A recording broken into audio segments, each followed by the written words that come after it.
But it's like, you're right. Listen, there's no magic bullet. I keep saying that. There's no magic bullet. There's no secret way, form that you need that's going to unlock the claim. What it is you're exactly right. It's made up of tiny little details and fundamentals that you must follow. You have, who wants it more? That's it. You've been through extensive military training. You know what I mean? You've done big and hard stuff that most people don't have a clue, the dedication and commitment and discipline it takes to do. So I feel like you get this stuff. It's all the little things. It's all the fundamentals. Every little thing. It kind of hit me in the face, when he talked about it. It's like, all right, get out your mediation, get out your contents, and then that builds the platform, for your rebuild estimate thereafter, because they've already committed, they're in your trap, it's already set. And so that really resonated with me, because I was just wait. I want to know. Did I say in my stuff that they're already in your trap? It's already set. They're in your trap. It's already set. Yeah, you did. I don't remember saying that phrase because I really like that. No, they're in your trap. It's already set. I like that. I have to credit you for that one. Yeah, it's an ambush. Just call that an ambush.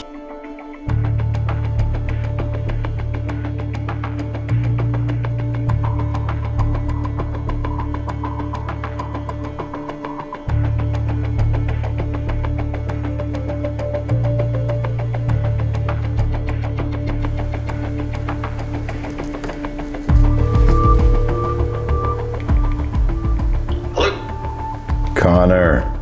Hey, Chad, how are you? Hey, man. Best day of my life. Thanks for asking, brother. How about yourself? Good.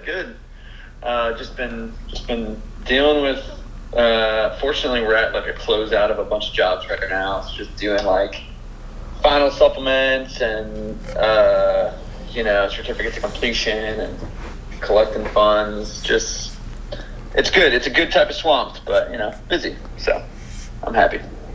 Good, man. So tell me again, you're in Georgetown, Texas? Is that where you are? Yeah. And that's we live in Georgetown, and we have a ton of work right now. 14 houses, I think, total contracted after that. You just had a tornado come through the area, right? Yep, exactly. And when was that tornado? It was March 21st. I know you know that date, right? You see that date constantly. Yeah. So, all right. So you're now, and tell me, you have military background, right? Tell me about your military background. Yeah. So I left the Army January 24th. I had started kind of a contracting company prior to. Started out just doing our own remodels. Maybe in 2019 we started doing our own remodels. So I started building up kind of subs, none of which are still around. Hired and fired a lot since then. But we bought 5 properties for ourselves. So I was just kind of figuring out contracting on our own stuff, because I grew up in construction. Back when I was in high school, middle school, all that. I helped my dad all the time, cleaning up job sites, mowing all the fields so he wouldn't get fined by the cities, doing all that type of stuff. So I was around it my whole life. Got down here, bought properties, started doing it my own, and then eventually realized very quickly, if I want to maintain a good team, I need to take on other people's jobs, because as as soon as work dries up, you lose your talent. They have to go to wherever their work is. So huge challenge. Started working with primarily investors on just renovations. Got my learned a bunch. Started to be a lot less green. Learn a lot of stuff, but margins were so tight on that. Mm-hmm. Investment, basically not flips, but renovations for rentals. Yeah. So did 10 of those in 5 months time, all the while still active duty infantry officer. So I was, managing my subs during the day, on the phone, and still had my platoon. I was in the scout platoon at that time. So I got my second platoon. So wow. Yeah. It's great experience. A lot of the, sorry, I got my 10 months in the background.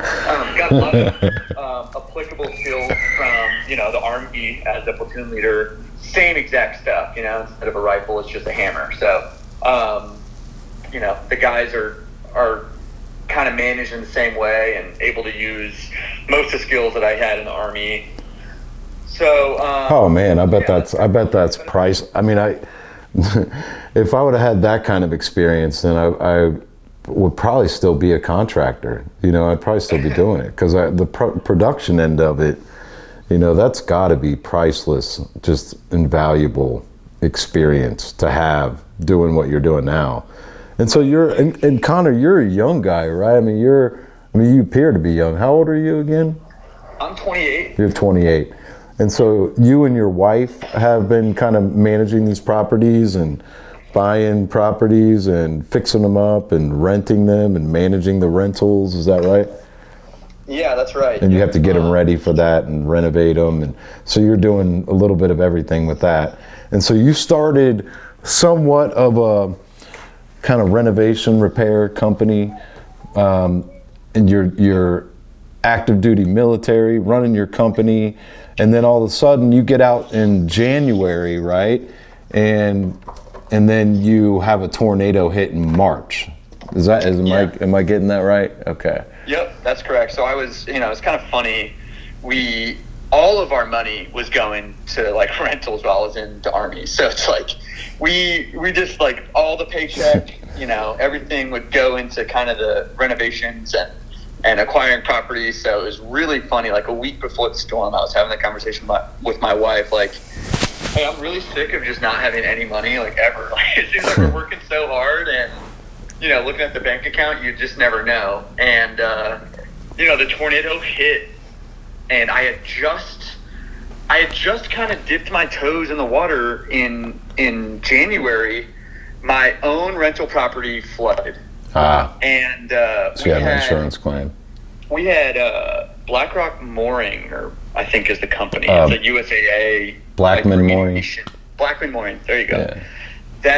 They came, and I had like a quote given, in the middle of the night for this remediation, and it was crazy. And I was like, whatever, $6,000. I'm like, oh, no worries, we'll bill it to your insurance company. I'm thinking to myself, like, okay, these numbers are insane. I'm like happy to be making 15-20% by the time I'm done with punch out, on these investment type stuff for clients.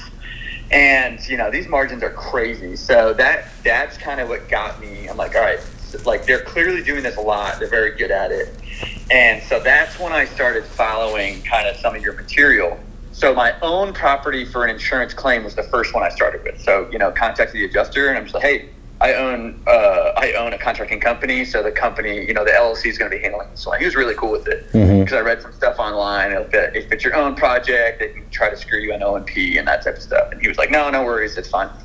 So didn't really even understand Xactimate, bought my subscription, and I just copied the remediation guys' stuff, and then bought your portal and trying to like go through all of your different files and like play with it. Oh, the IES Certified training IES course. Certified stuff. So that's what really got me onto it. And so I'm like, okay, well, this is cool. And then after literally having that conversation with my wife, like, hey, it seems like we're just working super hard, and we're not getting cash flow. And then the tornado hit, and that night I remember just browsing through IES and like seeing roof tarping files. So then I started watching your video on YouTube, and you're going through it, and I'm like, all right, this is crazy. Like, this doesn't seem like it's gonna work. These numbers are insane. If I'm a homeowner and like, oh yeah, it's gonna be whatever, $6,000, $8,000, $10,000 to get this done. Just like drying the house in and cleaning up the debris and running a chainsaw crew to clean. And I'm like, all right, well, hey, this guy has clearly done it before. I'm just going to follow this and see how it works. And then, sure as heck, I had 3 houses contracted the night of the storm because I'd previously done work for that investor. And he had some houses. He's like, hey, can you fix these with the insurance money? I said, yeah, absolutely. And then just started picking up more and more clients and tarping their roofs, and I think within a week of the storm, I had bills out to the insurance companies, Xactimate for like $25,000 or $30,000, and I'm like, this is crazy. And they all got paid. And I'm like, you're like, they're never going to approve these things. They're going to think I'm crazy. I'm trying to get started off the ground here, and I'm going to get shot down and embarrassed, and and so I mean, what you're talking about too is like, and I'm curious to know is well, first, like after the tornado and after it rained the first time, did you see a bunch of debris laying on the side of the road? I mean, insane amounts. Like, so I went there. This is like a horribly embarrassing story of like, I knew way better. Like, check all your stuff before you go out. Like, that's a huge thing in the Army. But I go out like 30 minutes after the tornado touches down, and I'm like, all right, I'm gonna be the first one on the scene. I'm gonna hand out 100 cards. I'll get 10%. Call back. Hand out a bunch of cards and stuff. My wife's friend is, graphic design, does all that stuff. So she sent a box of cards I'd made like a month before. Never opened up the box, never looked at them. But I gave her all the info. Hand out the card. Not only does it not have like the hyphen for my email, so people can't even contact me. No. They don't even have it's missing a phone number, right? No, bro. So I go out and I'm like handing cards out at like 8, 9, 10 o'clock at night. These houses are like destroyed, like people outside. Oh, man. And I'm like, great, I'm going to get a ton of it. And then the card wasn't even right. I get there the next day on the ground, right? Every freaking roofer and their mother, Oh, man. Like, oh, jeez. Dude. I spent my whole night, handing these out. So quickly called my buddy. He was also getting out of the Army. He was running a little side gig. I'm like, hey, man, need yard signs and cards like yesterday. And he did like a rush order, got them to me, got my magnet for my truck, got my signs, got my cards, and I'm like, all right, I look legit. I got a roof rack. And you had the initial advantage because that's your area, right? And then all of a sudden you had all these roofers coming in from everywhere else. And so, in Georgetown, just like not too far from Austin, right? About, what is that? Close. About 45 minutes or so? Half hour? Yep. Something like that? Yep. All right, so the tornadoes come through, you line up 14 contracts, and that's over time. But the tarps, like getting back to that real quick, the debris that you saw laying out in front of everybody's houses was because they didn't tarp the entire house, right? I mean, so if you have holes in the roof or the shingles are compromised or whatever kind of roofing material is compromised by that kind of wind speed, as soon as it rains, like, water, gravity, water's running into the property, running down, running through everything and destroying everything because drywall, insulation, cabinets, flooring, carpet, furniture, none of those items are waterproof, which it just baffles me and perplexes me why people don't get that, why they don't see that coming, Yeah. But so you got out in front of that, and so like what you're referring to on YouTube is tarping the entire, like if it's that bad, tarping the entire thing, and then because Xactimate pays by the square foot anyway. So like if you're an Xactimate, you go into the tarp, and like I actually have my Xactimate open right now. I think it's this is the Dallas price list, but just an example. If I go into tarp, then I've got just regular pricing is 90 cents a square foot for removal and replace, which you would need the removal and replace, right? And so if you're dealing with, say 20,000 square foot or square feet, then it's 18,000 just in the tarping. You know what I mean? So that's pretty ridiculous. 2,000 square feet, 1,800, I mean, 5,000 square feet is 4,500. That's just for the tarping. Then you have the lumber to install around the perimeter if you do it properly, to have the tarp going around the perimeter. And then you have the maybe furring strips and other things, and then that's during business hours. If it's after business hours, then it's a whole other thing, right? It's a whole other price. Like if you do tarp after business hours, and that's tarp A, that's 117 a square foot, right? So anyway, then you could use high charge, steep charge, all of those extra labor around vents and pipe jacks and things like that. Anyway, so I'm really glad you found that. That's the first thing you told me. You're like, man, I was killing it with the tarps. Like, I'm super excited. Yeah, I pretty much copied it verbatim. Didn't even know what I didn't know. I'm just like, all right, well, this guy's clearly done it. I'm gonna hopefully he has, right? Follow it. And no, it was great. And even copying your opening statement, I had this really cool. I got along really well with the adjuster. And they said, we've never seen in all their years of CAT, which they've been doing for like a decade, I think. He's like, I've never seen a contractor get his O&P on remediation. And you're the first one that I've seen. And this is like at that point, it was like my second day with Xactimate. And I'm just like outside the door, like, I always do that. Yeah, I always do that. That's so cool, man. I mean, nothing makes me happier than to hear something like that. I mean, because I've heard that a lot too from just things like that from adjusters. And man, I could go do that 100 times, or I could get 1,000 people to do it over and over and over. It just makes me fills me with joy. So that's great, man. So you got off the ground quickly with the temporary repairs. You're slamming it. But at the moment, right now, currently, you are stressed out. Am I getting that right? Am I right about that? Because that's the way you come across to me, man. You, like when you were there you came to my event in Houston. That was Houston, right? Yeah, Houston. We had almost 120 people. But I saw you in the lobby the next morning, and I glanced. I thought that dude looks familiar, and then I looked back at you again.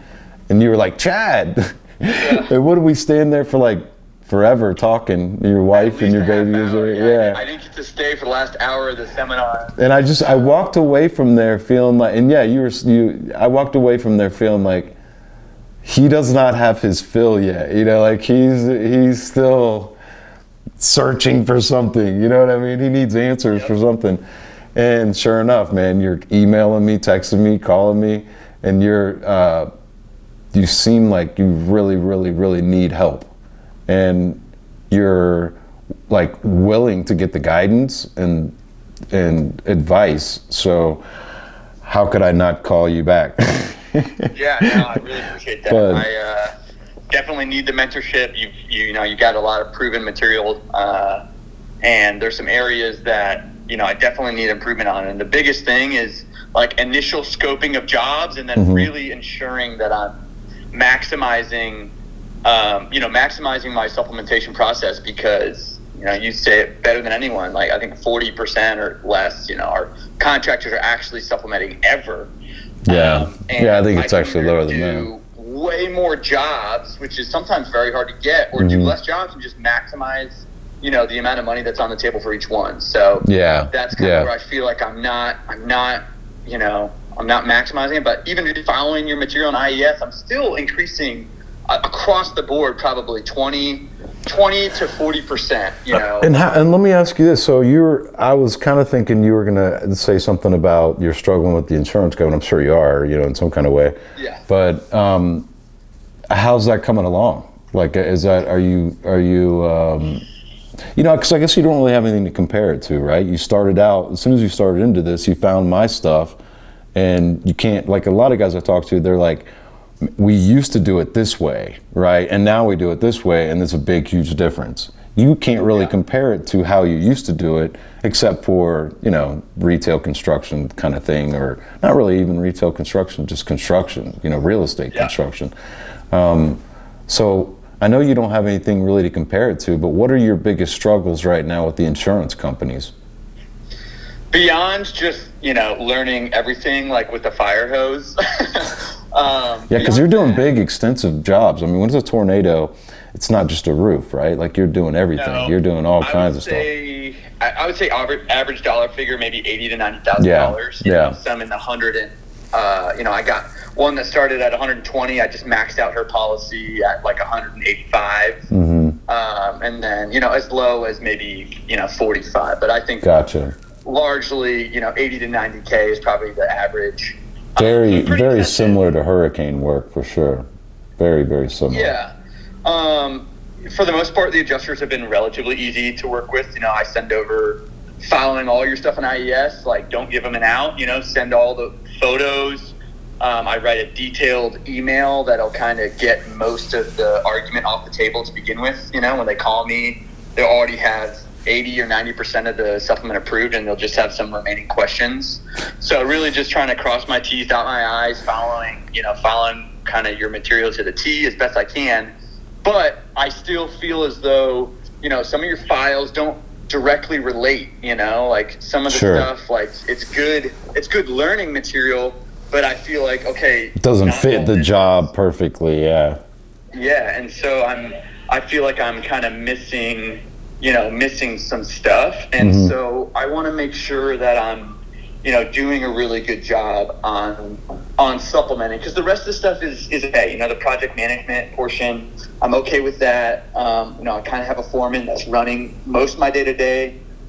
Trust but verify, you know, big term in the Army. It's like, I trust all my subs, but I still have to go check their work a couple times a week and just make sure everything is going well. But largely and wholly, I'm spending my time, you know, at my computer, on the phone with adjusters, on the phone with mortgage companies, you know, getting supplements approved, getting money released, that type of stuff. And so I think where I probably just need the most improvement is making sure that I'm doing a really good job, because I'm still only half the way there on the initial scoping. And then after that, you know, getting everything I can out of the line items that are there, because you say it best in a lot of your videos, you know, like you're doing the work anyway.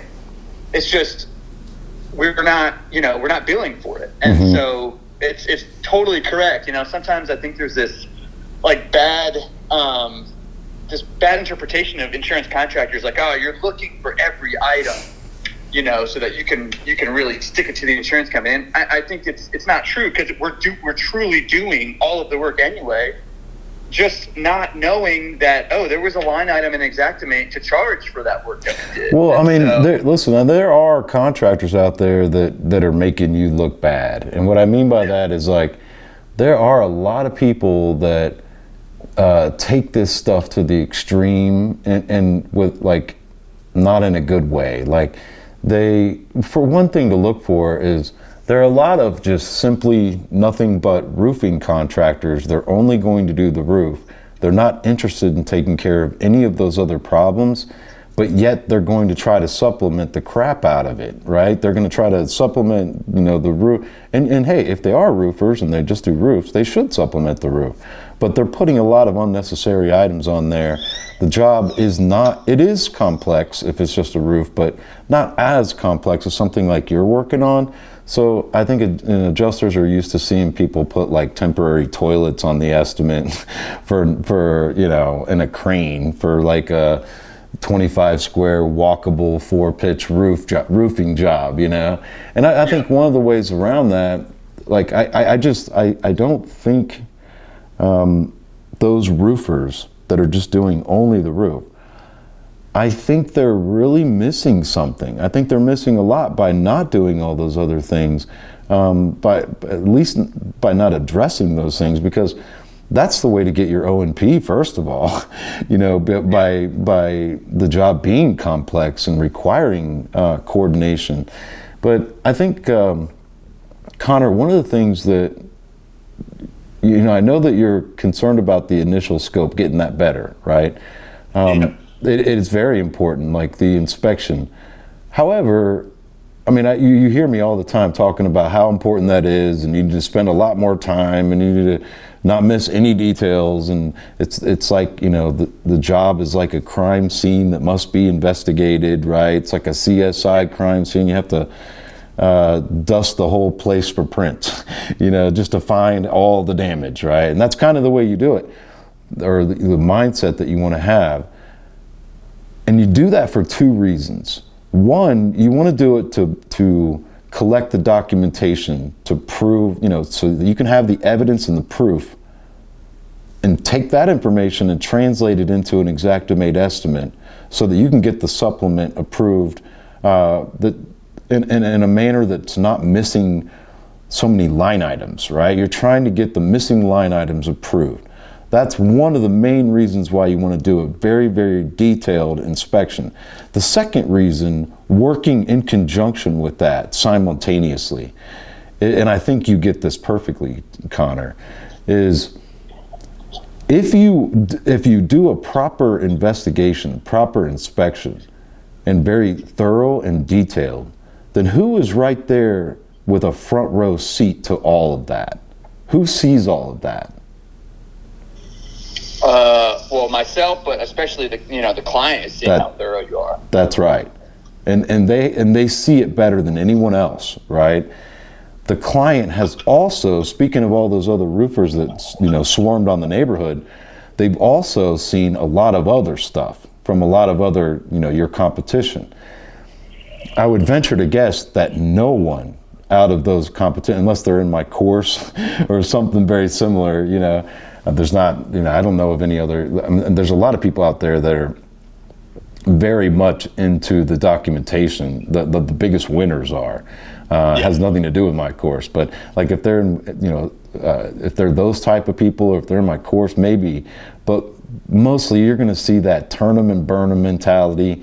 They want to get as many as they can, especially on the early end. And there's a lot of value. There's a lot of people that do that very well. So it's hard to knock them. If you go through a neighborhood and you see most of the neighborhood with their signs on it, that's winning. That's hard to, it's hard to say much about that.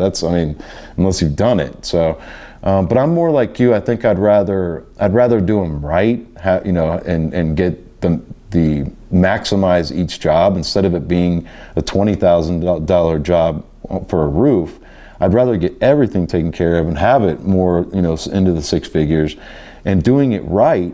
You're going to bring referral business. So you don't need to do as much marketing. So you don't need to do as much of the quantity. But ultimately, it doesn't really matter as long as your profit margin, right, is higher. Because you could be doing a ton of jobs and not be making a good profit margin, and still be in debt and be stressed out, and you'll need larger teams. You'll need more people, more stress, more accountability, more, less of your available time, for your family, for your new baby, that kind of thing.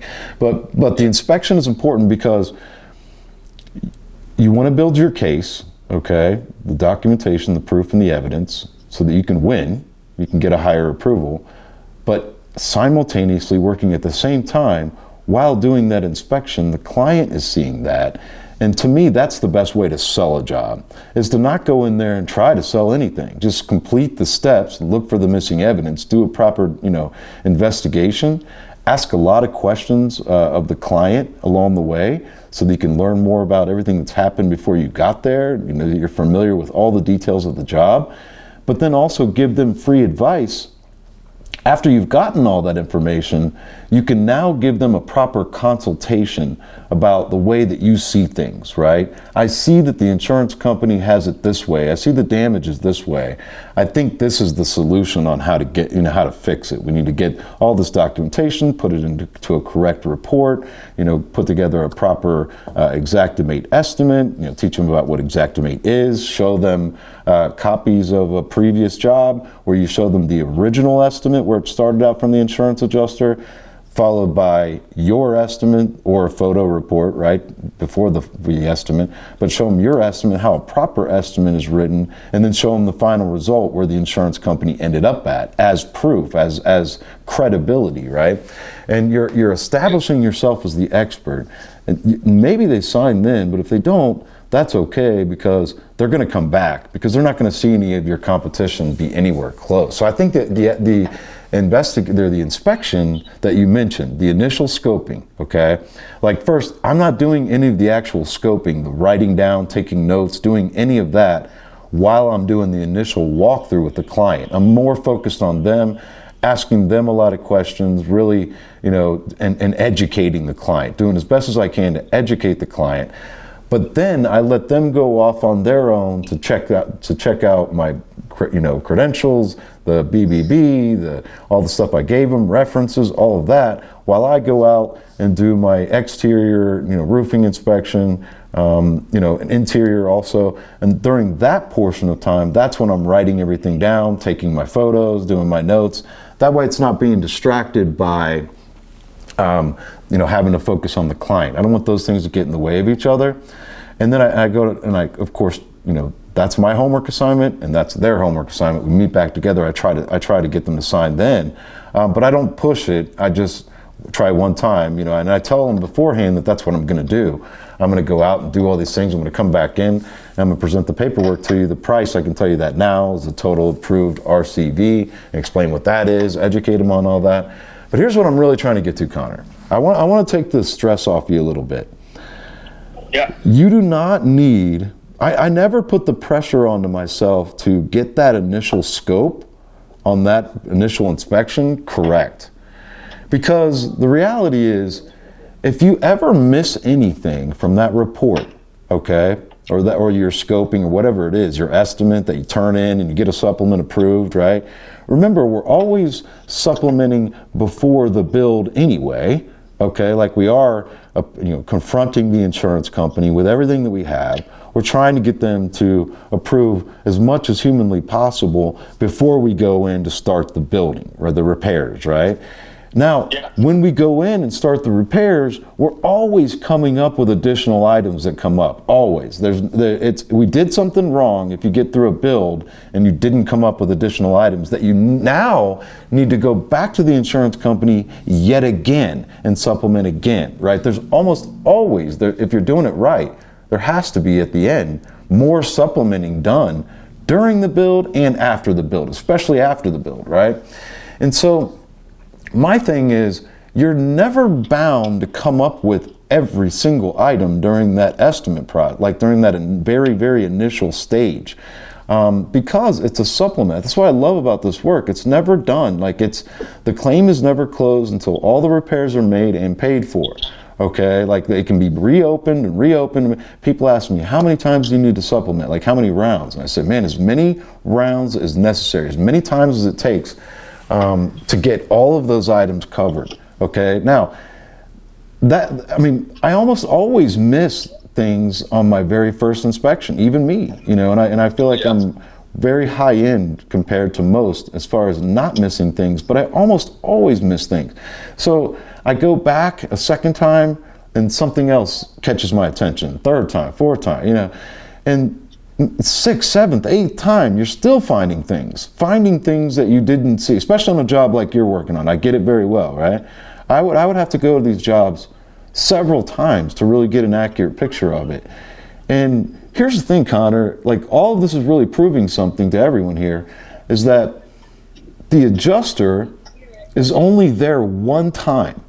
And the amount of time that they spend is usually just minutes, unless you're there with them and you keep going and showing them all these other things, and their time is forever, right? If it's an extensive job, they have to do a lot of work to take all their notes, their measurements, their photos, right? If they're really doing a correct job. They should be there for a number of hours on a big job like what you're working on. But they're never coming back there again. Not usually. It's not usually the same adjuster that comes back for supplements and things like that. They're never coming back again, so they're never going to have the familiarity that you are.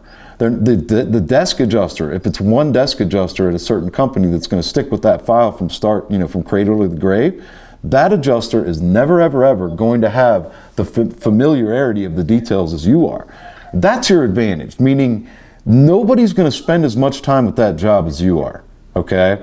And I just want to encourage you by saying you can. Oh, I totally agree. You can come up with these items that you missed on the initial scope as many times as necessary, bro. So don't worry about that. That's what I'm here to tell you. Like, do the best you can. Don't be lazy about it, and I don't think you are at all. I don't think you're that type. But don't try to cut corners. Don't try to take the easy way. Sometimes you kind of have to because you're whatever circumstances you're being rushed or whatever the case is, right? And I've signed plenty of clients, bro, without ever even doing an inspection, if that helps you, right? Yeah. Like we can do that later. Like a lot of times, like they're like, man, my adjuster's coming tomorrow. Like, well, and maybe they were referred, so they're not questioning it. They're easily ready to sign. So just go ahead and sign them, and we'll get to all that later, So, but listen, more importantly, all of this we're talking about is just the estimate phase. It's not the invoice phase. It's just an estimate before the build, meaning it's all just a fantasy. It's all just hypothetical. I know you've heard me say this over and over again, because your job is to perform all the repairs that are prescribed by the insurance company, right? So let them make the prescription, you analyze it, and then come back to them and show them why you can't do it the way that they have it laid out. They're missing tons of items, whatever. But I think you mostly get this, bro, but okay, so your initial scoping, maybe that's what you meant, maybe it isn't, but if it isn't, or if it is, I want to just recap on that. Don't worry about getting everything correct on the initial scope. Now, if you're worried about how to do it and how to document it, okay, like I get this question a lot. Are there checklists that I can use? You know, when I did my online estimating company, I created checklists. I still have them somewhere. I could probably dig them up if you really need checklists. But yeah, they were cumbersome. I found them cumbersome for me personally. The sheets that I create, I even put it into a digital format, you know, where you could do it on a site, on an app, you know, and you do it when you're at the site. And I just found all that very, very cumbersome, very difficult. Because honestly, I'm spending most of my time, Connor, taking pictures, okay? And then I have to measure it, okay? So it's funny, like in my training course, I have some of it in there about this, but I guess I could add it in there about how to actually scope. Somebody is asking me multiple times here to do an interior kitchen thing, and I'm gonna do it, but I've been like I'm in Ohio right now. I came here for the 4th, and I've been, when you see this video, you'll see what I'm looking like here. I got 2 laptops out, my drone. It's out of view of the camera, but I have 3 cameras set up with tripods and all my mics and cords and cable. I've been like getting ready for my next event, making sure everything works correct, because I do everything by myself. But so I'm here in Ohio, I'm traveling. I don't have really time to do the kitchen thing, but I'm going to. But the reality is there is something on my YouTube video or channel. I think it's like one of the very first videos that I did. But it's like maybe the 2nd or 3rd, where I was doing my own house at the time. And I kind of showed how I draw the picture, right? But the reality is I probably haven't put it in there because it's not anything that should be duplicated. Like, it's nothing I'm proud of, right? It's not my scoping abilities. To me are great because I understand them. Nobody else ever sees my scope notes, right? So it's funny, like it's a system that only I could understand, and I would never try to demonstrate that system because it's so incorrect. It's such a bad idea for anybody else to try. So that's just me being honest, right? Like I could share it with you. I have no problem with it. But like when I use like just a regular notebook. Sometimes I might have, you know, graph paper in my notebook, but usually it's just a regular notebook. It could be a bunch of blank papers, you know, like a printer paper. But if I'm doing it like I like to, I have a notebook, and I'll use that same notebook, you know, and just on one job, I'll have to label the beginning of, like on the page where I'm at the top, the beginning of that particular job with the job name. Otherwise, I will lose track after, like in a case like what you're doing. It's so many rooms, right, and multiple floors, and then you go do another inspection, and you're like, wait a minute, is this page part of the Jones house, or is this the John? You know, so you have to label it. There's things I've learned along the way, but I literally just try to go to. I usually try to go to the source first when I'm scoping. So, like if it's a water leak, like what happened at your house, I would go to that room first, and I would start with that room, right? And then I'd work my way back. Now on a tornado job like what you're doing, I usually would start at the top of the house and work my way down. Okay, so on my scope notes, I would do, you know, like 2nd floor. And you want to think in terms of your Xactimate, how you're going to document this thing in Xactimate, which I would separate it by floors, like in main categories in the little tree thing. I would have floors, so the 2nd floor, 1st floor, some areas they'll have a basement, right? And then I would have roof as a category, and then I would have like, you know, all exterior general, other stuff, and then like miscellaneous, like general items, those kinds of things, you know, separated like that. but I would start with the top floor, and I might start with the roof, and then, like I might do the roof, exterior, general, and then interior as a main category, and the subcategory is second floor, and another subcategory is main floor, right? And if there's a basement, right? Which you're not going to see any basements, I get it. But start with the top floor, and you think of it in terms of Xactimate. So you do it that way with the second floor, and then room by room, and I would label the top of the room. So my first kind of step is to go in, label everything. But before I even take notes, I would take a picture before I go into the room to show which room I'm in, okay? And then go and do all my picture, which you've seen me do, the left to the, and then turn myself clockwise to the right, to the right, to the right. I go into the room further. I want to see where the walls meet the ceilings. I want to see where the walls meet the floors. I want to see everything on the ceiling in one shot if I can, so I can see it in one picture. How many, light fixtures, ceiling fans, smoke detector, registers, et cetera, there are. On all the walls, I need to see how many shelves, mirrors, wall sconces, and all that stuff, right? But I don't necessarily need to make notes of all those little things. That's what I find that will slow you down, okay? On those checklists, I don't need to put on the checklist, this many light fixtures, this many Well, I might need to write how many light fixtures and those kinds of things if I can't see them in my photos, okay? But I don't need to do a checklist to write all that stuff down. I just don't need to do it because my photos are my checklist. See, that's what people can't do because they don't take enough freaking photos, Connor. They don't take enough photos. But if you have enough photos that literally shows every wall, every bit of the ceiling, every bit of the floor, okay, and you can understand it, meaning if you've never been there before, you know what you're looking at, you know which room you're in, you can see everything, then you do not need checklists. Because I just think instead of spending that time at the job, let's try to get it all done a little bit quicker so that we can get to the end of it and present it to the client and sell them. And then later on, when we go to do the estimate, we can go back and refer to the photos. The photos, in my opinion, are the checklist. When I started doing better photos, and doing inspections on my own, and not having clients send me data that I had to rely on, then I found that I just didn't need those checklists. They felt like a waste of time. So when you go into the room, I do the photos first, then I pick up my notebook. I would put on there bedroom 1 or whatever room it is, right? Master bedroom, whatever. And, just underline it like as a heading. And then underneath that, immediately following that, I would put in I would just hand draw a sketch of the room. Okay? So like the sketch you would see in Xactimate. I would try to draw that out, okay? So it's like an aerial view of, like as if you're looking down on the room, like a floor plan, right? So I would do I would just sketch out by hand, and this is the part I'm embarrassed about because it's not that good. It never has been good. Even if I have lined paper, I used to have to hand draw roofs before Eagle View, and I've never been that good at this stuff. So nobody ever gets to see under the hood what all that stuff looks like, bro. It's embarrassing. But I understand it, and as long as it's correct, then I can recreate it in Xactimate perfectly, and then everything looks great, right?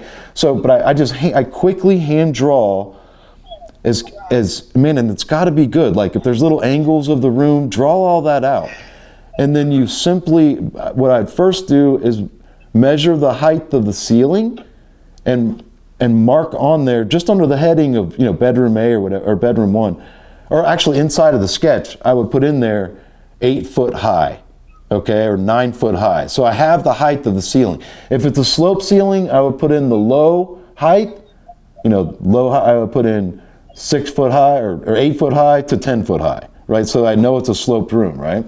But I don't need to draw a side view of that room. You see what I mean? I just need that aerial view, just the sketch that you see in Xactimate.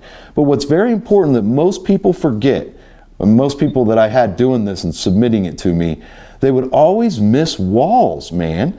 So like when you draw out that sketch, now you need to measure the length of each one of those lines on the outside of that sketch. You see what I mean? And and so you got 10 foot on this wall, you go to the next wall, you got 6 foot, and then it cuts in, you got 2 foot, or cuts out or whatever. You have to get every little part of that, because if you're missing any little part of that, then the Xactimate won't be accurate.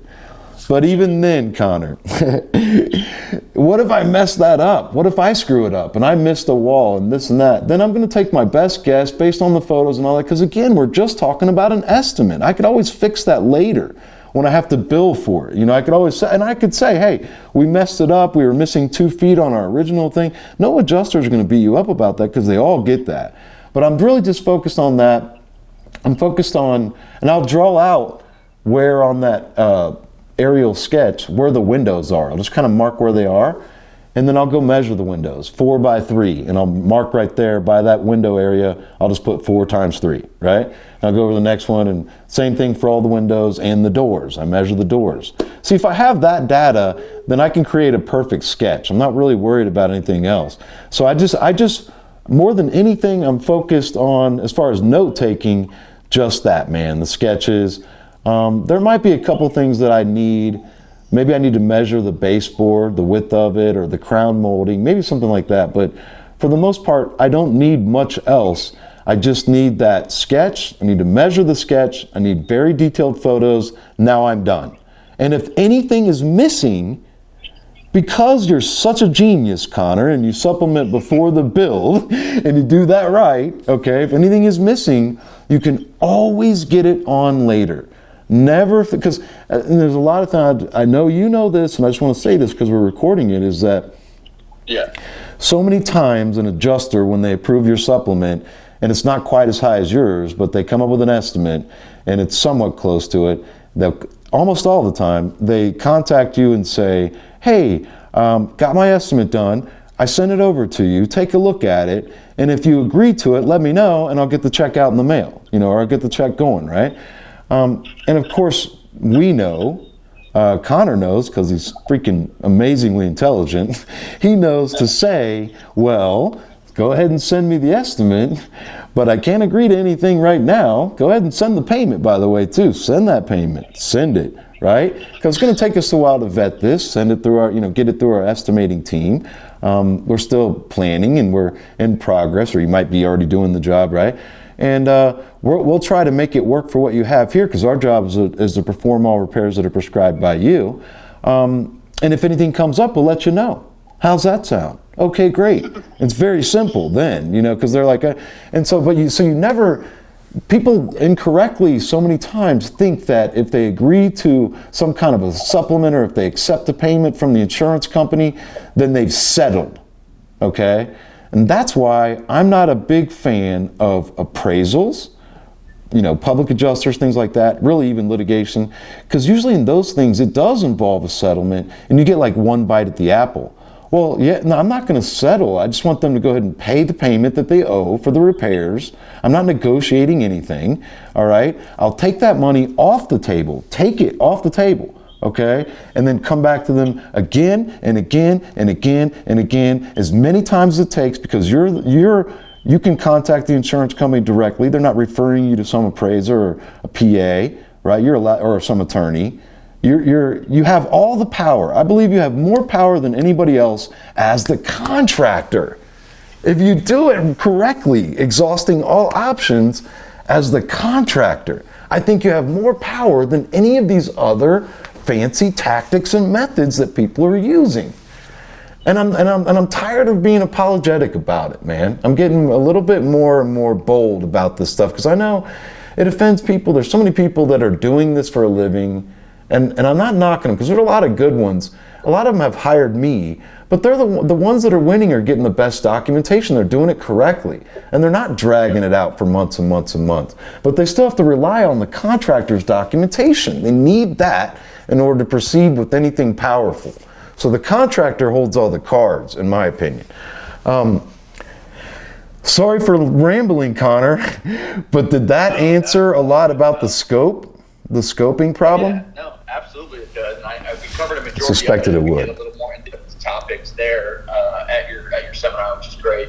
And yeah, no, it gives me a lot to kind of work on and improve that initial that initial scope and supplementation process. Does that help kind of solve it, man? Because I'm in my notebook. I'm just hand writing stuff. I don't have any official checklist.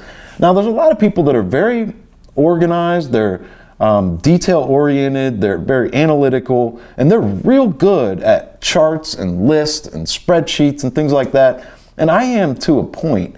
It's just that I want to cover more ground myself, and these things I haven't developed a system that is any better for me than what I have right now, which is just by hand. It's a system that I know, because I've always found those notes are never anything that I have to share with anyone, really. I really don't. I used to have back to the estimating, I had inspectors all over the country running around doing these scopes, and they'd have to report back to estimate writers. That was a little different. They'd have to share their notes, and we had systems, but they were not really any more complex than what I'm describing to you. And I think you'd find that most adjusters that are out there, that's kind of what they do too. Most that I've seen and worked with, even on real big jobs, they're not actually using checklists, when they're doing room by room. I think the more experience you get, the more you tend to do away with those checklists. But I know somebody's watching this and listening to this, and this is going on YouTube, so if there are, comment below, because some people have really great systems that can help other people. I don't think I can help any more than saying it's a system I've created for myself, hand drawn. So I guess that's not me. That person is not me to help there. But I've managed greatly, as you've seen, with those estimates that I've written, with no checklist whatsoever. I think it's just hand drawn. Do you use checklists? What do you do? What's your method? What are you struggling with the scoping? I think I'm a lot more like you. My wife would say that I kind of have like the memory of a goldfish. So I take a lot of photos. I have very crude drawings, but at least I kind of get all the basics that you're talking about. Really sketch it out, have all the dimensions, and then I can go back later, sit in front of Xactimate, make that sketch, and try to base the best I can off those photos. But I remember in your seminar, it was kind of funny. You're like, I know there's contractors in here that are taking only 5 to 10 photos. You don't have to raise your hands. I'm thinking, yep, that's me. Like, I'm not taking enough photos. But and I know that, man, because of all my clients used to send me. I'd say, okay, I need you to send me the photos, and we'll write an estimate. And they'd say, most of them didn't have any.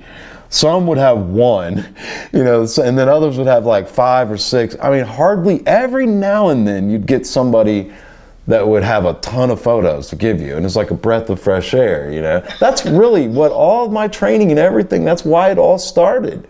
That's why it started by accident, because I was trying to make training for my clients to get me better documentation.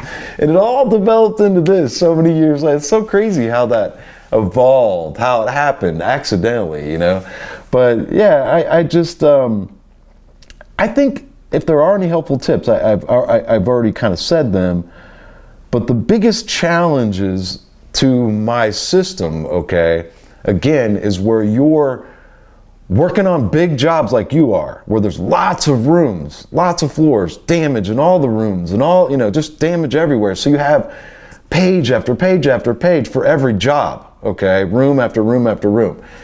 You cannot forget to very clearly put your starting position in that notebook where that job starts. That's what I've gotten myself in a lot of trouble by not indicating where that job starts, because the jobs will literally run together and you have trouble remembering. Rooms blend into other rooms, right? So you have to indicate and mark on there where that new job starts, very big and in bold with underlines, heading of a main page, right? And then the same for every room thereafter, and floors if you can. Indicate where the second floor starts, right?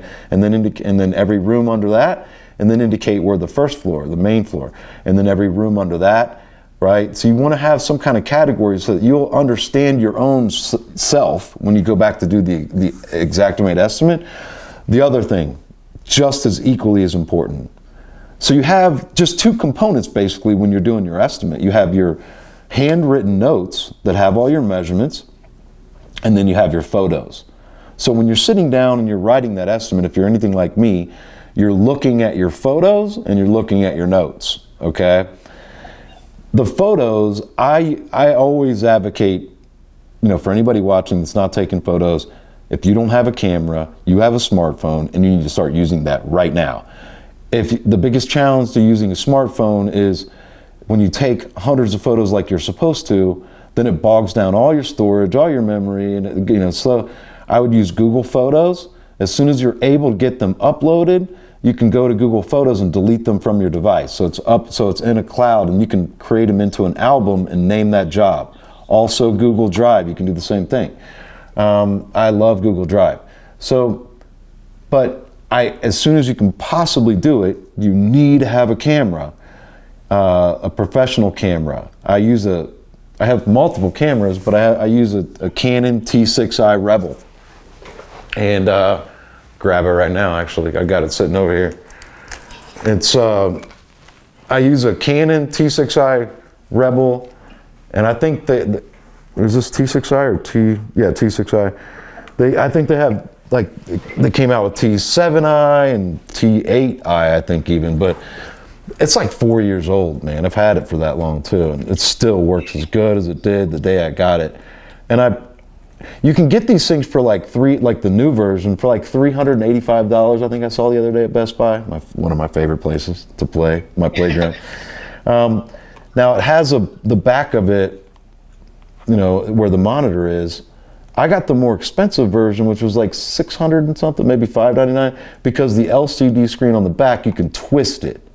I found that helpful because then because I don't use a videographer, I can make my own videos with just, facing myself with it. But I use it for videos, but also it's a great just camera for photography. But I said this in the event, you've heard this, I put it around my neck, and I love it because it just looks real bulky, and it's a subconscious thing that I'm trying to do, which is most adjusters have a tiny little kind of flat, old school digital camera, and I like coming with something huge and making them like, mine's bigger than yours is better. I'm coming to do more detail, more documentation, more, better photos, right? But also that's good with the client too. They don't usually see a contractor show up with a big bulky camera around their neck. It does something great. It sets you apart. But anyway, given that we're using this camera, now we have a memory card, a storage card, right? So on the side just pops out, and the little tiny memory card goes into the adapter. And you can buy big memory cards, so you can fit a lot of room. So now there's two different methods that you can use to get your footage and store it and organize it, that kind of thing. You could either also have your laptop with you, which is one thing I've done quite a bit of, and I can quickly just take the storage card out at the end of the job, at the end of each inspection, and then I'm on to another inspection, right? So before I go to the next one, first thing I do, before I even drive away, pop out the storage card, pop it into my laptop, make a folder, upload it right then and there. Not upload it to the internet, but just get it on my laptop and do a cut and paste. So cut it from the card and paste it onto the folder on my laptop. That way the card is clean again, okay? But name that folder in your computer with the job name. I put the card back into my camera. Now it's empty and I'm ready for my next job. The first picture that I take on every job, okay, would be of the front of the house in some kind of way, shape, or form. Hopefully including the mailbox that has the address on it, okay? Yep. That way I know this is where it starts. Because what if I can't take the camera card out, load it on my laptop or any of that, right? Well then, what if I need to take them all together, all on one card, and I go do like 5 jobs that way? I can do that as long as I start each one with the front of the house. You see what I mean? I need to know where the next job starts. Sometimes these houses will run together too. So the other method, of course, is if you don't have a laptop, invest some money and just buy a whole bunch of these storage cards. Just buy a whole bunch of them, just take it out and start with a new one, But those are little helpful tips, man, that I have really found. They might sound cheesy to some people, but yeah, we know all that, Chad. I don't know that you do, because these things are, I found them to be very challenging and very helpful once I got it down pat into a system, you know. But the other thing too is that I do drone videos on every roof inspection, okay? So I also have drone footage going. And that's usually a little bit easier though, because on the drone videos, you can clearly see the house better. It's not like you're going into rooms and having close-ups of you know, damage in that way. So I hope that helps, man. No, it definitely does. It's, you know, I think everyone, not everyone, but a lot of people think like, oh, there's one big trick, and it's largely made up of a lot of little, that's right. You know, a lot of little tricks that I've learned. But oh, the it's thing is, now putting that you know in power, the you can take freaking all these work, little man. Things.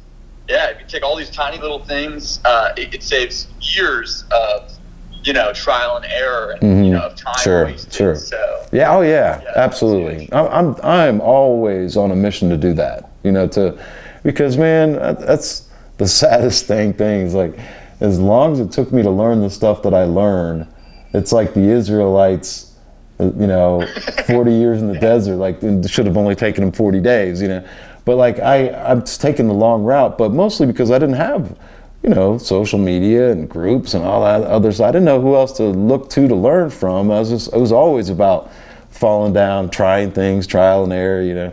And I'm just real stubborn like that. I feel like I got to figure something out and do it, you know, do it that way. But it's like, you're right. Listen, there's no magic bullet. I keep saying that.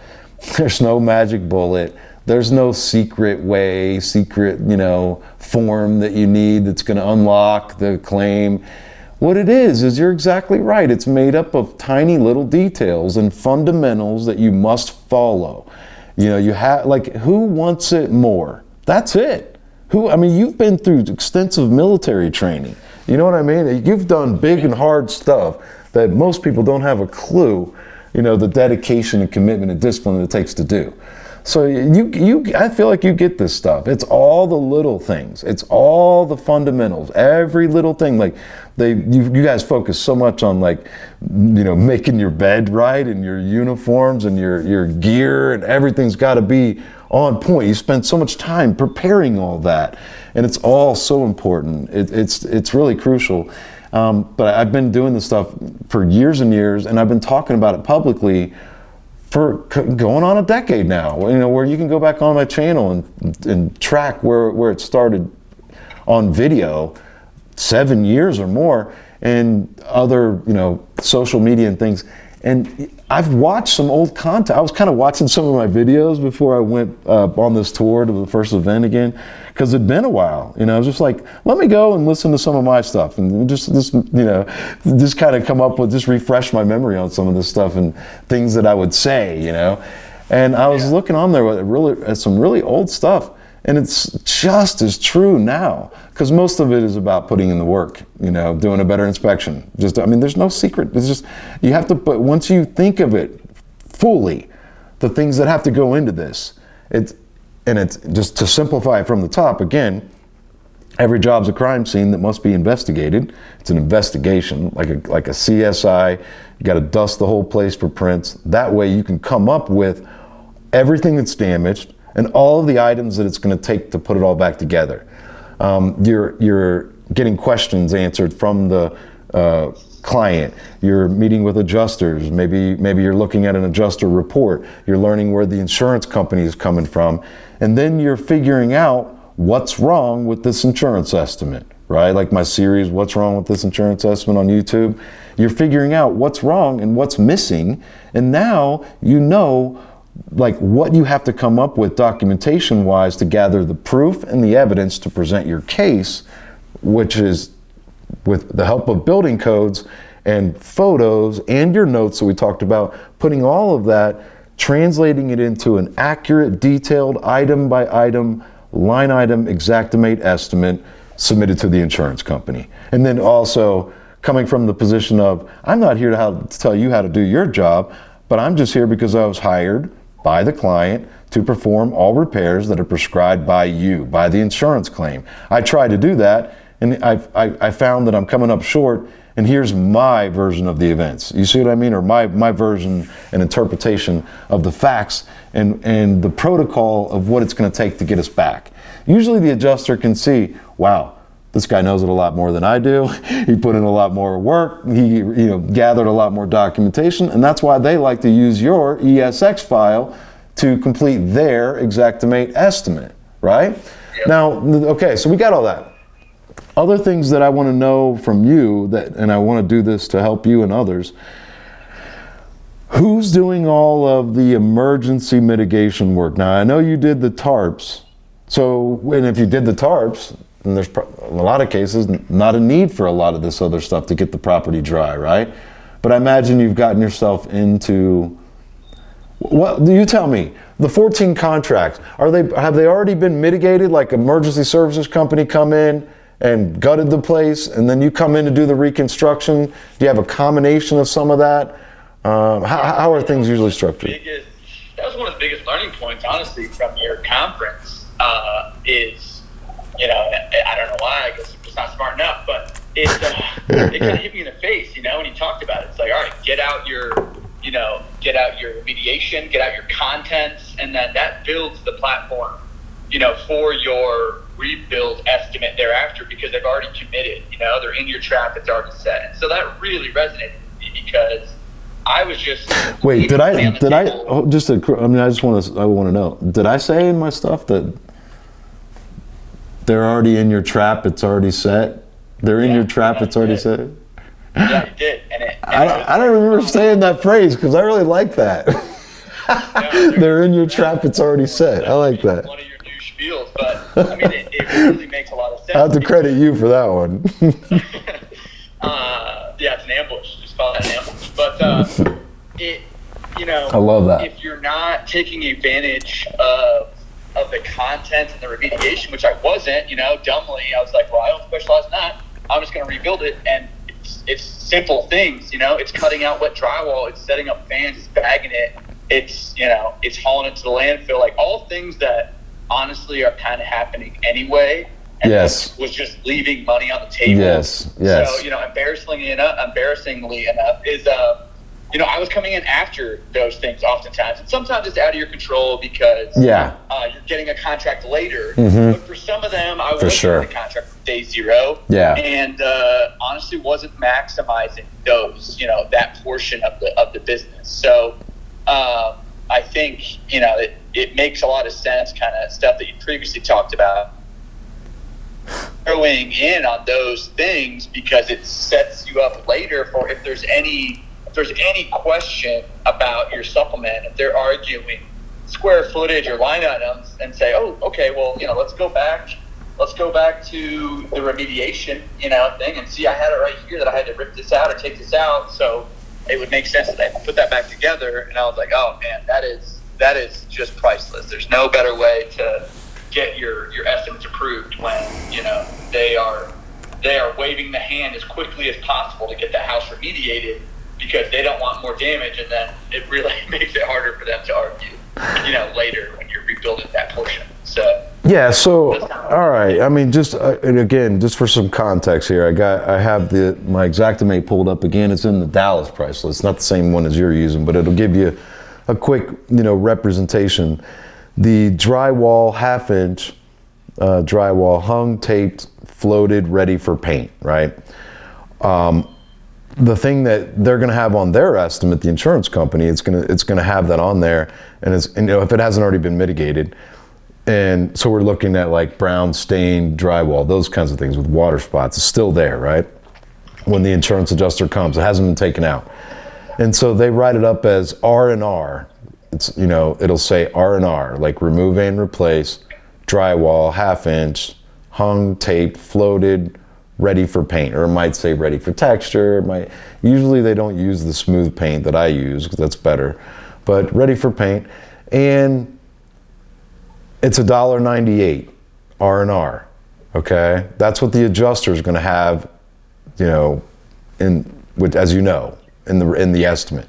So, but if you use, just to show everybody else what you're talking about, if you use WTR as the category, which is the water mitigation category, and use the item DRYW, which is tear out wet drywall clean up, bag for disposal, okay, then that's $1.69 just for the removal.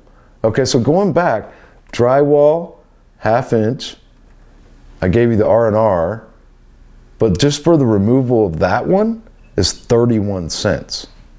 31 cents.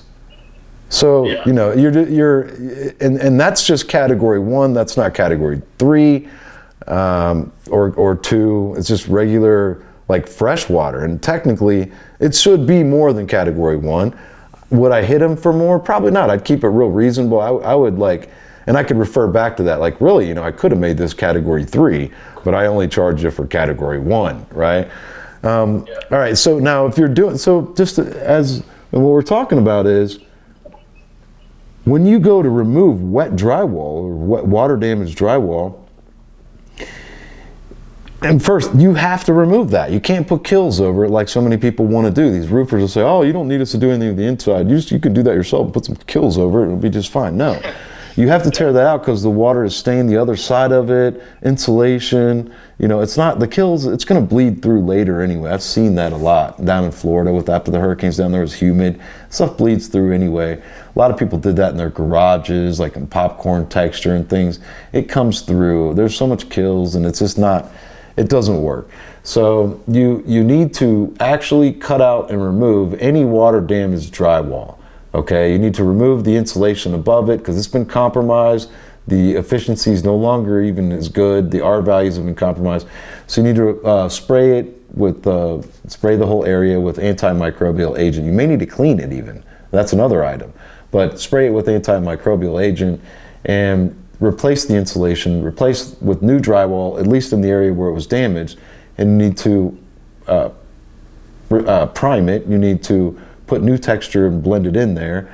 If it's popcorn, then the whole ceiling needs to come off, but you have to mask and cover the floor now to protect everything. You have to deal with the contents, hold that, but mask and tape around the perimeter where the walls meet the ceiling because we're going to paint the entire ceiling, but not before we detach and reset the ceiling fan, the light fixtures, the HVAC registers, and the smoke detectors and anything else that's there, right? It's maybe some speakers and some other things. Now, or some signs and stuff if it's commercial. So we have to do all that. All those, like you said before, these are things that we're already going to do that they don't usually pay us for. The painter's going to do all these things, you know, so they just, it's a matter of documenting them, itemizing them, making a case for them, and putting them into the estimate and standing on them. Like, these are why they're here. Let me explain, right? And so now, we were talking about at the event, what I'm referring to, what you're finding that was eye-opening, is that instead of, you know, having these estimates written as R&R drywall, okay, let's draw an imaginary line down the middle of the R and the R all the way through the estimate, okay? If it says detach and reset, let's draw a line down the middle of that detach and reset, the remove and the replace, okay? And let's take everything that's remove, detach, right? And maybe clean. Take all that stuff and put it on its own estimate all by itself. And that's the only estimate that we even submit to the insurance company, if we're even submitting that, right? Like we may be waiting on their report first because we want to let the game come to us, right? Maybe it's a photo report. But yeah, finally we break down and give them the estimate. That's the first one we start with. Doesn't even have the put back, build back, all the reconstruction items on it yet, okay? And now because we're focused all in on just removal, detach, we're spending more time thinking about these things. We have more free space in our heads to focus on them. And now we're seeing other things about that, right? Like, so now but do we do the regular removal? No, we don't. We do from the water mitigation category. If it's hazardous, you know, we may need some areas from that category, like asbestos and things like that. But only on that estimate, okay, are the cleaning, the removal, detaching of everything. We get it submitted to them, and we get them to lock themselves into that, box them in. So once they've approved that or not approved it, assuming they have approved, well, at least any item that they have approved on that now locks them in and requires them, it guarantees that they're going to now pay for the reconstruction item. So the replacement item, the reset item, the other half of that estimate that you drew a line down the middle of it, right? Now we put all of those items into its own estimate, but we do not submit that yet. We don't do that yet, right? We do the mitigation first, lock them in, and then we ask them, are you ready for the contents estimate? And they're like, contents estimate? That's what they always say. Yeah. The contents packing and storing, and the contents cleaning, if that's an issue. And we talked about that at the event, right? So getting back to that, the ceiling needs to be painted, all the contents need to be moved out of the way, the floor needs to be protected, okay? So too many times we're letting the insurance company get away with contents, move out, then reset, large room or average room or small room. That's not going to cut it. So we need to take and put, see, that's the thing. If a lot of these hurricane jobs, I learned this because the insurance company sends their own vendors out there to first do the mitigation, like your company did with the Blackman mooring, okay? And if there's contents involved, they'll send a contents company. I mean, I'm at this hotel where I'm staying in Ohio, and I saw this guy's truck downstairs. It says 1-800-PACK-OUT on it, right? I bet he's staying at this hotel because he had either water damage or fire damage at his house, you know, and he's got all this stuff. So 1-800-PACK-OUT, they're a pack-out company. There's lots of pack-out companies. That's all they do, is they go in and they inventory every little thing. They pack everything up. They put it into nice boxes. They have a moving van, and they put it into climate-controlled storage. They have supervisors, technicians, you know, so if you simply just go into the content section and Xactimate, all these things you should be handling. I mean, if you're a general contractor, you should be handling it, and maybe you're using a pack-out company. I wouldn't. I would use a moving company, because the pack-out companies are going to charge you what's in Xactimate. There's not going to be a lot of margin for you. I would use a professional moving company, with proper insurance, like high-end moving company, and have them do everything perfect. But there's boxes in Xactimate, there's wardrobe boxes and dishes boxes and mirror boxes and picture frame boxes and I could just go on and on and on. Mattress cut and everything in there, the bubble wrap and plastic, it's loaded with profit from things that you're already going to do anyway. So you are embarrassed. Dude, I was tragically embarrassed because I did that for years and years and years and missed out on all the money. I'll tell clients, like, they're like, well, what do we do with all our stuff? Well, I'll tell you what, you don't want us really handling your stuff. That's your private, personal stuff. So you pack it all up and we'll move it out of the way. And we didn't even charge them for that. It's so stupid. I mean, it's just, oh my God, I was telling you, the group there that day about the $40-something thousand farmer's claim with the content packing and content storing in a regular 3-bedroom house. It's amazing how much these items are on here. And the insurance company willingly pays it to their own vendors. But if we don't ask for it, we don't even know that it's even available, and they're certainly not going to offer up the information and let us in on a little secret. I just happened to have learned that over time, and once it came to me, it just hit like an explosion in my head, and I've profited on that, and so have my clients, so have my students ever since. So getting back to it, we get them the removal, the detach, all of that. You might call that a demo estimate, cleaning estimate, right?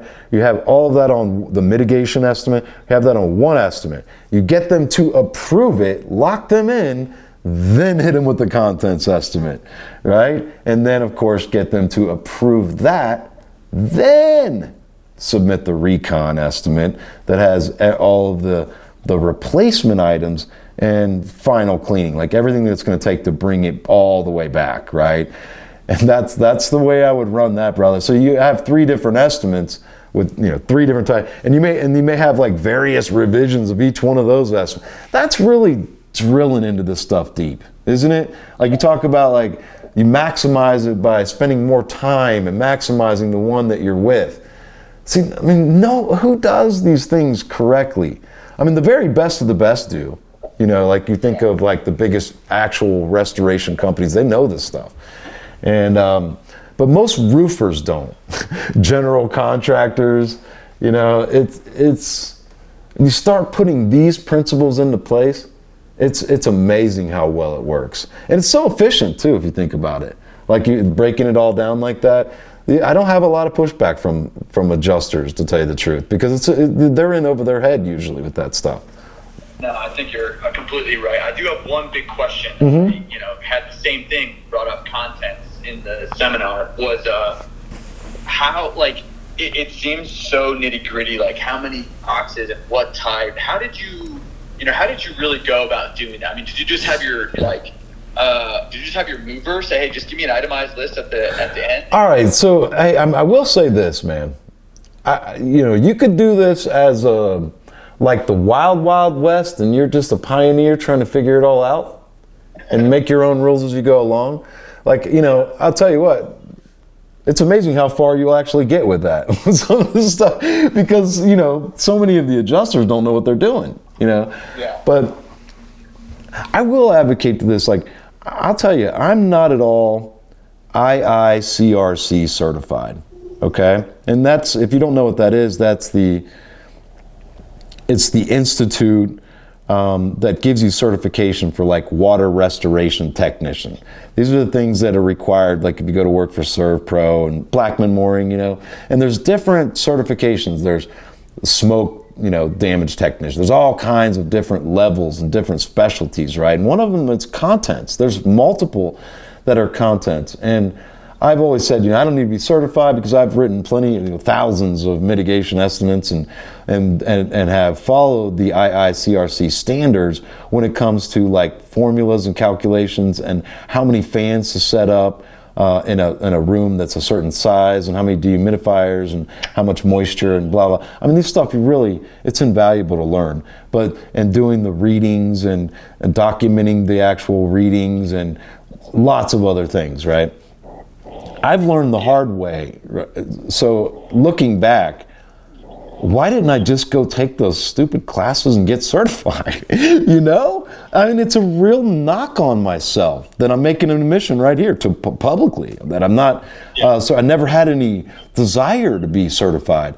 During COVID, I started looking into it and I'm going to go get it all, you know, and it might take me a while. I'll do it at my own pace. But eventually over time, I just think we need to stop, like I'm talking to myself really, like you can't teach an old dog new tricks. More and more I'm trying to encourage myself to keep an open mind, keep learning, learn from the young guys like you know, and I'm learning a ton. But so this is all that to say, I recommend, Connor, going and getting certified in some of those things, right? Because you're wondering how to go about, the reality is, what's it going to take to move out all the furniture, all the contents? How many people is it going to take? How many hours each one? How many supervisors? How many hours for each supervisor, right? Once you're familiar with some of the items that you see, I would start, and that's how I started, going through the category and looking at all the available items that are in those categories, right? And seeing what does my job consist of? Do any of those items apply to me? And really just going from it like that. That's the best way to learn, right? But every item that is required on the job to actually take care of, then I want to go to Xactimate and see if there's an item for that. My contents estimates are in there. You know, you have those files, but it's just, you know, you want to document how many technicians, how many hours, was it during business hours or after hours? Because that's a difference. There's a distinction there. By the way, that remove wet drywall bag clean for disposal. Clean bag for disposal. There's after hours on that stuff too. I wouldn't charge it unless there's an actual reason why you had to do it after hours. Like, so if I happen to do it on a Saturday, but there's no reason why I had to do it on a Saturday, I wouldn't charge it that way. I'd just charge a reasonable amount. But I think though, doing those courses, then you're going to really learn better. You know, and like Liberty Mutual, they have their own mitigation department that you have to go through and deal with mitigation adjusters, and a lot of those have those certifications. But I think if you're just, it's not required though, is what I'm getting at. right? They still have to pay attention to your estimate based on the actual items that it took. You know, so if you hired a moving company and you track down all the hours that everybody worked and all the things that they had to use, every box, every container, all the items that you could find in Xactimate, and you just laid it all out there, the moving van to and from, how many days, how many square footage for the climate controlled storage, how long, and you laid it all out there into a bill, they're always going to try to push you back on this and that. But what does it follow a specific protocol? You know, I don't think that's really important. I think that's more important when it comes to how many fans per room and things like that. I've always kind of gotten by because I followed the standards, but like I always went heavy anyway. So if I had 5 fans and they didn't want me to have 5 fans and they only wanted me to have 3 fans, I was like, okay, I'll change it to 3 fans. What's the big deal? You know what I mean? I mean, unless that was unreasonable for some reason. Or if they didn't want me to have it in there for 5 days and they only wanted me to have it in there for 3 days, then to me that's kind of all not negotiable. That's not a good word, right? But always it's that my motto is always starting from the higher position because they're always going to try to knock you down. So starting from the higher position, ending up, at a higher position. But again, I hope that helps. I hope that helps a lot of people because especially and I'm not talking about on just every little roof job. But if you're doing anything inside that is somewhat extensive, that it's going to require you to move things out in order to be more efficient. And I stopped putting them into pods, especially in hot weather areas. Who wants their stuff out in a pod, in July in Texas, in the driveway? 110 degrees. Yeah, that's right. You want to put it in climate controlled storage, do it properly, the cleaning, all that stuff. Yeah, you want to do it properly, and just do it right. But if you're missing something, get it in later. If something comes up, get it in later. And you keep learning, keep getting better. And if you really want to do the best, like I said, who wants it more, who wants to put in more work, then why wouldn't you want to go get certified in anything you could get certified in, right?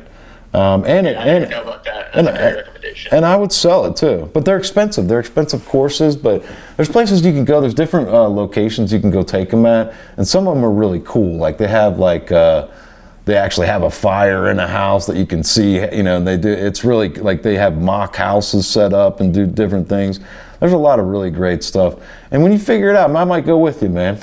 like let's go do some together. Like anybody watching this, anybody want to do one together, I'll go do it with you. Like I want to go get certified and all that stuff. Why not? I can't believe I haven't, that I've gotten by with so much all these years with having to do it. There's another example of doing it the hard way. Imagine how much more advanced I would have been if I would have learned those things so much earlier on. It's pathetic. It's embarrassing, but. No, but it's great. It's great stuff. Really helps a lot of your, students kind of learn, because I think a lot of people sitting in the same, when you asked how many people are doing that, there were so few hands. And I think, these kind of in the weeds type questions come up, and I'm like, yeah, I would love to get in a contest. And I'm thinking like, man, how many boxes? Like, what is is there a formula for that? Yeah, I mean, so many ways to do it. You get kind of good at estimating how many boxes it would take and things like that. But the reality is, you just want to document how many boxes it actually takes. You know what I mean? Like absolutely. That's what. But again, if you're it's better to do it. Sometimes those estimates down in Florida after the hurricanes and stuff, there's no time to get any of these things reviewed before you had to do it. You just had to go do it. Yeah. And so you would document how much it actually took, right? But it is better, to get the adjuster's approval for contents before you actually do it. And if you're in that scenario, which I hope you are, then it is just an estimate. So if you're saying you have, 30 extra large boxes and 20 large boxes and 40 small boxes, and you know what I mean? You're just coming up with an estimate, because that's how I would do it. I would just predict it as best I could, ballpark figure. Then the adjuster might come back and say, I don't think you need 30, I think 20 is better. You know what I mean? Or I think 30 is too many. My response would be, how many do you think I should have? How many do you want me to put on there? Right? And then I would put on there, literally, there's the baby. Your baby's so adorable. I got to see your baby the next morning. But so if I had 30 and they wanted me to put less, how many do you want me to put on there? 20, 10, 15? What do you want me to put on? So I put 15. Okay, great. right answer. That's right. I put 15 and then I go to do the job.